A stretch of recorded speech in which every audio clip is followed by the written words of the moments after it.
Hello guys, कैसे हो आप? आपका स्वागत है मेरे चैनल स्टडी बाय सीमा में। तो आज आपके लिए जो मैं टॉपिक लेके आई हूँ वो लेके आई हूँ दो चरों वाली रैखिक समीकरण है, उसको अपने कैसे हल कर सकते हैं। दो चरों का मतलब होता है कोई भी दो चर हो सकते हैं, mn हो सकता है, xy हो सकता है, pq हो सकता है, ab हो सकता है। यानी जब दो चरों वाली, जब सिंपल अपने को एक चर दिया हो तो उस इक्वेशन को अपने आसानी से हल कर सकते हैं। जब बात आती है दो चरों वाली तो उसको अपने जो x और y जैसे दो कोई भी चर होते हैं उनका मान कैसे ज्ञात कर सकते हैं, उसमें थोड़ा सा अपने को डिफिकल्ट होता है। तो इसके लिए अपने क्या करते हैं, इसके लिए अलग अलग मेथड आते हैं, अलग अलग विधि आती है जिससे अपने दो चरों वाली जो रैखिक समीकरण है उसे x या y के जो मान है वो आसानी से हल कर सकते हैं। तो लेट्स स्टार्ट करते हैं आज अपने दो चरों वाली रैखिक समीकरण को किस विधि से हल करेंगे। तो यहाँ पे जो मैं विधि लेके आई हूँ वो लेके आई हूँ विलोपन विधि। यानी आपकी अलग अलग विधि है, जैसे अगर मैं बात करूँ फर्स्ट विधि आती है विलोपन विधि, सेकंड जो विधि आती है वो आती है अपनी प्रतिस्थापन विधि, और जो थर्ड विधि आती है वो आती है अपनी ब्रज गुणनखंड विधि। यानी जो तीन विधि है उनसे अपने x और y के मान आसानी से ज्ञात कर सकते हैं। ये जो टॉपिक है वो आपके क्लास 10th के है, जो सेकंड थर्ड प्रश्नावली है दो चरों वाले रैखिक समीकरण, वहां से मैंने क्वेश्चन लिया है, इंपॉर्टेंट क्वेश्चन है, इसलिए ये क्वेश्चन मैं आज लेके आई हूँ आपके लिए। और इसमें जो मैं विधि लूंगी वो आज लूंगी मैं विलोपन विधि। प्रतिस्थापन विधि मैंने पहले से करवा चुकी हूँ, लेकिन जो वज्र गुणनखंड विधि है वो काफी डिफिकल्ट है, तो इसलिए बोर्ड के एग्जाम में वो जो विधि है वो सिलेबस से हटा दी गई है, तो उस विधि को अपने नहीं करेंगे क्योंकि काफी हार्ड होती है और उसमें टाइम भी थोड़ा सा ज्यादा लगता है। तो लेट्स स्टार्ट करते हैं अपने दो चरों वाले रैखिक समीकरण को विलोपन विधि से कैसे हल करते हैं। देखो यहाँ पे दो इक्वेशन दिया है, x plus y equal to 5, यानी ये होगी अपनी फर्स्ट इक्वेशन। ठीक है बच्चों, सेकंड है 2x minus 3y equal to 4, ये होगी अपनी सेकंड इक्वेशन। यानी अपने को यहाँ पे दो समीकरण दी हुई है, यानी दो समीकरण को अपने कैसे हल करेंगे x और y का मान। अब देखो सबसे पहले बेसिक इसकी कंसेप्ट है, थोड़ा सा मैं वो बता देती हूँ। यहाँ पे दो समीकरण है x और y और दोनों में x y है।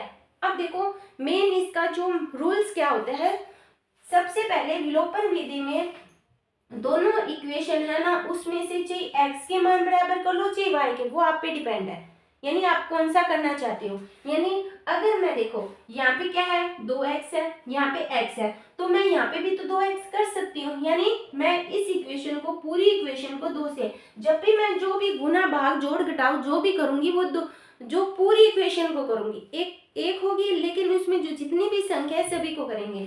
अब मैं यहाँ पे क्या कर रही हूँ, x को मैं यहाँ पे 2x है, यहाँ पे x है, तो मैं इसको 2x बनाना है, तो इस इक्वेशन को मैं पूरे से किससे दोनों गुना करूंगी, 2 से। 2 को मैंने x से गुना किया, कितना आया 2x, यहाँ पे कौन सा है प्लस है, 2 को मैंने y से किया क्या हो गया 2y इक्वल टू क्या हो गया बराबर, 2 को मैंने 10 से किया 5 से किया 10, यानी ये अपनी आ गई इक्वेशन। ठीक है बच्चों, अब अपने क्या करते हैं, जो सेकंड इक्वेशन है एज इट इज इसको नोट कर लेते हैं, 2x माइनस के 3y इक्वल टू 4। यानी मैंने क्या कहा है, कई बार कंडीशन ऐसी आती है कि अपने को दोनों इक्वेशन में मल्टीप्लाई करना जरूरी है। यहाँ पे तो देखो अगर मैं इसको 2 से करूँ तो बराबर हो गया, कई कंडीशन आ जाती है जिससे ऐसे आ जाता है, ये हो गया।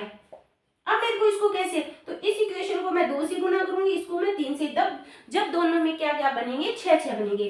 कई क्वेश्चन ऐसे आते हैं कि अपने को दोनों इक्वेशन को मल्टीप्लाई करना पड़ता है किसी भी नंबर से। ठीक है, यहाँ पे मैं सिंपल क्वेश्चन लेके आई हूँ आपको समझाने के लिए कि अपने एक इक्वेशन को मल्टीप्लाई करेंगे, हो गया।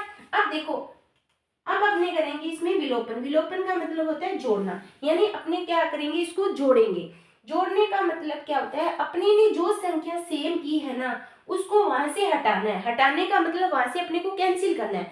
अब देखो यहाँ पे भी 2x है, यहाँ पे तो अगर मैं दोनों को मैं जोड़ूं तो ये तो 4x हो गया, हटा ही नहीं। तो क्या करते हैं, जब भी जो चीज अपने ने सेम की है उसके निशान, सेकंड रूल क्या होते हैं, जो संख्याएं आपने ने बराबर की है उनके निशान अलग अलग होने चाहिए। अगर अलग, यदि अलग अलग नहीं है तो अपने उनको अलग अलग करेंगे। कैसे, अब देखो पहली इक्वेशन है ये 2x प्लस का, ये भी प्लस का है, तो अपने क्या करते हैं जो नीचे वाली इक्वेशन है ना उसके निशान चेंज करते हैं।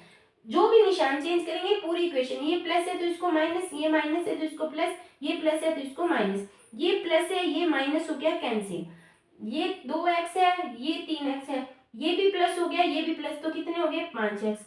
ठीक है, अब देखो यहाँ पे क्या हो गया, ये प्लस था तो ये आ गया यहाँ पे माइनस, तो 10 में से कितने गए 6, तो y इक्वल टू कितना हुआ 6 बटे 5, यानी y की वैल्यू कितनी आ गई, 6/5 आ गई।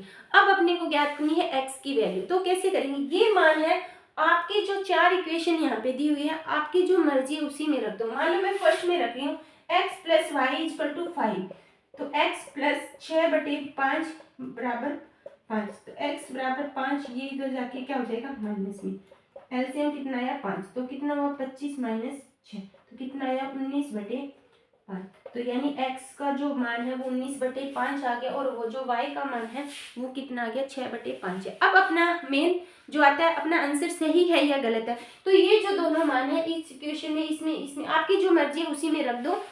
जब मान रखोगे तो यानी इनमें से ही कोई आंसर आएगा, अगर वो आ गया तो इसका मतलब अपना आंसर बिल्कुल करेक्ट है। तो ये होती है अपनी विलोपन विधि। तो विलोपन विधि से अपने दो चरों वाली रैखिक समीकरण है उसको कैसे हल करते हैं, ये आपका मेथड है। अगर आपको ये मेथड अच्छा लगा तो इस वीडियो को अपने दोस्तों के साथ शेयर जरूर करना। ठीक है बच्चों, थैंक यू।